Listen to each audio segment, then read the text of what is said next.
A prisão do ex-presidente da República Jair Bolsonaro nesse último final de semana e a repentina e precoce conclusão da ação contra ele, ou seja, a determinação de trânsito em julgado no processo, como foi decidido hoje pelo Supremo Tribunal Federal, começaram a ser construídas, na verdade, em abril de 2016. E eu vou explicar os detalhes dessa história para você nesse vídeo.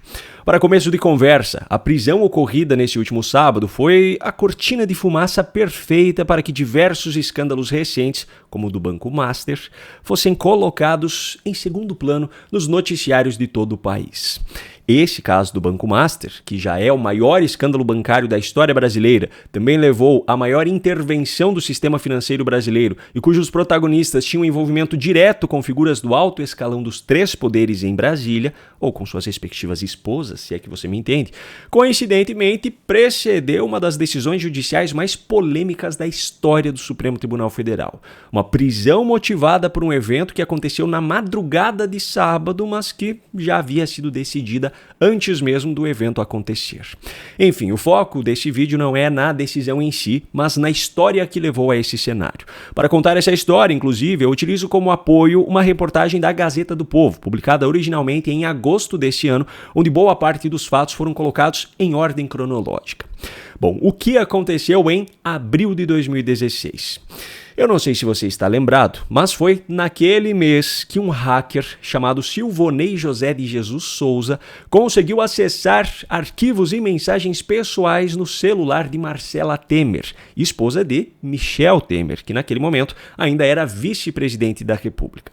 Vale lembrar que o processo de impeachment de Dilma Rousseff estava em andamento nesse período. Processo esse que seguiu todos os passos previstos na Constituição, mas mesmo assim Lula e o PT dizem até hoje que Dilma foi vítima de um golpe, como eu mostrei em um vídeo recente, inclusive.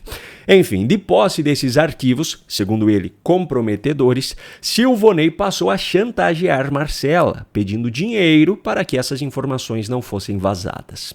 Na época, o caso até foi noticiado, mas sem grande repercussão. E a hipótese mais ventilada era de que supostas fotos íntimas estavam em jogo. Mas, cá entre nós, para um homem tão poderoso quanto Michel Temer, provavelmente imagens do corpo da esposa eram a menor das preocupações em um possível vazamento. Tanto que o hacker escreveu para Marcela que um vídeo que estava em suas mãos jogaria o nome do marido dela, o Michel, na lama. Esse caso foi parar nas mãos do então secretário estadual de Segurança Pública de São Paulo, Alexandre de Moraes. A título de contextualização, Moraes havia sido nomeado para esse cargo por Geraldo Alckmin, que hoje ocupa a vice-presidência da República, mas havia sido eleito governador de São Paulo em 2014. Alexandre de Moraes escolheu a dedo a equipe que assumiria a investigação, deixando o comando por conta do delegado Rodolfo Chiarelli. No dia 11 de maio daquele ano, depois de ter sido identificado, o hacker responsável pela invasão do celular de Marcela foi preso. No dia seguinte, dia 12, coincidentemente ocorreu o afastamento de Dilma Rousseff da presidência por decisão do Senado Federal. Com isso, Michel Temer assumiu a presidência e, consequentemente, passou a ser responsável pela eventual indicação de um novo ministro à Suprema Corte, caso algum dos integrantes, por algum motivo, deixasse o cargo antes da aposentadoria prevista. Naquele mesmo momento, Michel Temer já nomeou para o Ministério da Justiça Alexandre de Moraes, o cara que, como secretário de Segurança Pública de São Paulo, provavelmente teve acesso ao material que havia sido obtido pelo hacker e que foi objeto da investigação. Apenas alguns meses depois, mais precisamente no dia 19 de janeiro de 2017, ocorreu uma fatalidade. Teori Zavascki, ministro do STF, que coincidentemente era o relator dos casos da Lava Jato dentro da Suprema Corte, perdeu a vida aos 68 anos de idade em um acidente de avião em Paraty, no Rio de Janeiro.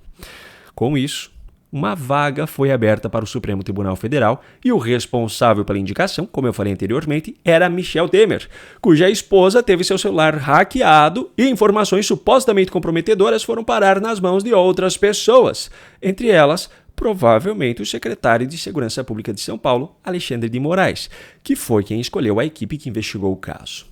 Menos de um mês depois, no dia 6 de fevereiro, Michel Temer oficializou a escolha do nome que deveria ocupar a vaga deixada por Teori Zavascki no STF. Alexandre de Moraes. Ainda naquele mesmo mês, Moraes foi sabatinado e, no fim das contas, foi aprovado pelo Senado com 55 votos favoráveis e apenas 13 contrários. Apesar do sigilo do voto, era a esquerda, principalmente os senadores petistas, que estavam publicamente rechaçando a indicação de Moraes. Afinal, eles consideravam que Temer havia dado um golpe em Dilma Rousseff. Publicações feitas nessa época em redes sociais mostram, inclusive, ataques feitos pelo próprio PT contra Alexandre de Moraes. Bom, já com Moraes dentro do Supremo Tribunal Federal, alguns fatos relevantes para o país ocorreram no ano seguinte, 2018. Em abril, Lula foi preso pela Polícia Federal para iniciar o cumprimento de sua pena de 12 anos e 1 mês por corrupção passiva e lavagem de dinheiro. E, meses depois, em outubro, Jair Bolsonaro derrotou Fernando Haddad e foi eleito presidente da República.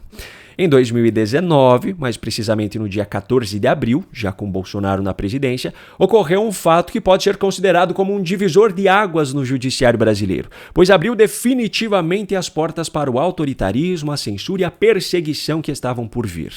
Dias Toffoli, presidente do STF naquele momento, ironicamente sem ter qualquer formação além do simples diploma em direito, instaurou o inquérito 4781, popularmente chamado de Inquérito das Fake News, e designou Alexandre de Moraes como relator.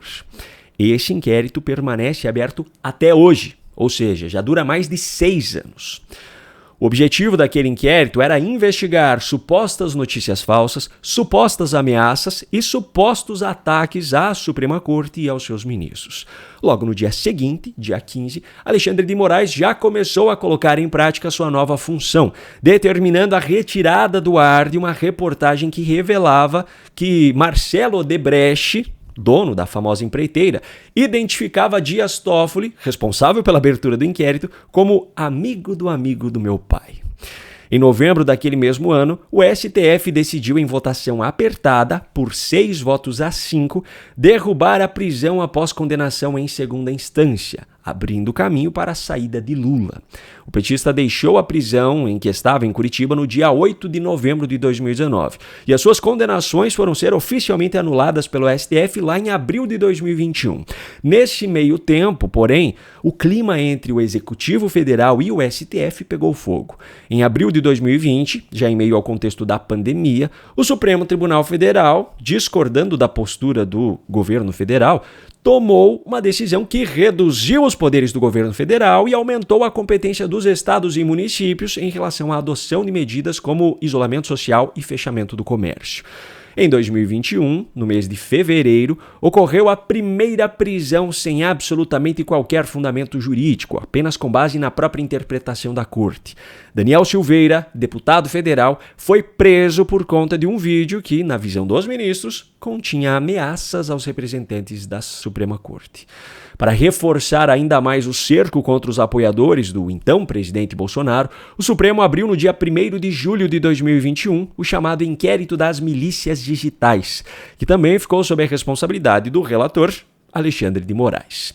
Em 2022, Lula oficializou em julho sua candidatura à presidência, representando o nome mais forte para enfrentar Jair Bolsonaro, cuja relação conflituosa com os ministros do STF estava cada vez mais intensa. A partir desse ponto, Alexandre de Moraes, que em um passado não muito distante denunciava casos de corrupção envolvendo o PT de Lula, passou a tomar algumas decisões que sempre pesavam em favor do petista, que coincidentemente era o principal adversário daquele que Moraes mais queria tirar do poder. Naquela altura do campeonato, Moraes não era apenas ministro do STF, mas era também presidente do TSE, o Tribunal Superior Eleitoral.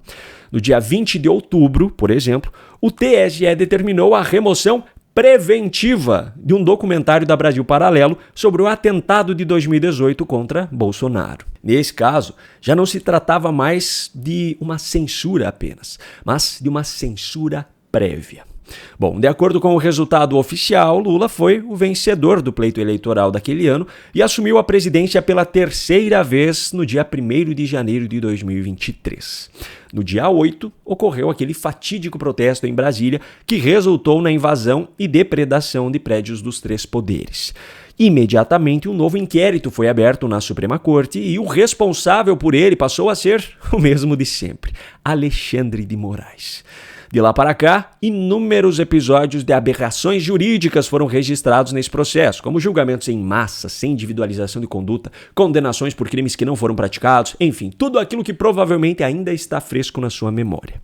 No dia 30 de julho deste ano de 2025, Alexandre de Moraes foi incluído pelo governo dos Estados Unidos na lista de sancionados com base na Lei Magnitsky. Apenas alguns dias depois, no dia 4 de agosto, Moraes determina a prisão domiciliar de Bolsonaro, alegando que o ex-presidente havia descumprido medidas cautelares. No dia 26 deste mesmo mês de agosto, Moraes determinou que a Polícia Federal vigiasse ininterruptamente a residência de Bolsonaro, sob a alegação de risco de fuga. No dia 11 de setembro, a primeira turma do STF, tendo apenas Luiz Fux como divergente, condenou o ex-presidente e os outros integrantes do chamado Núcleo 1. No dia 22 de novembro, que foi esse último sábado, a prisão domiciliar de Bolsonaro foi substituída por prisão preventiva a mando de Moraes. Fato esse acompanhado de controvérsias, como você já cansou de ver por aí, além de ser, como eu falei anteriormente, a cortina de fumaça perfeita para esconder escândalos como o do Banco Master, cujo dono já teve a esposa do ministro Alexandre de Moraes como advogada. Bom, durante todo esse tempo, mesmo sendo um advogado renomado e mesmo sendo acusado até hoje de golpista pelo PT, Michel Temer simplesmente se recusa a fazer qualquer crítica à atuação de Alexandre de Moraes, que tem beneficiado justamente o PT ao longo dos últimos anos. Eu não sei você, mas a pergunta que eu me faço diante de toda essa história é: que raio de informação tinha naquele celular que foi hackeado? Nós, cidadãos, jamais saberemos. Mas muito provavelmente Alexandre de Moraes sabe muito bem.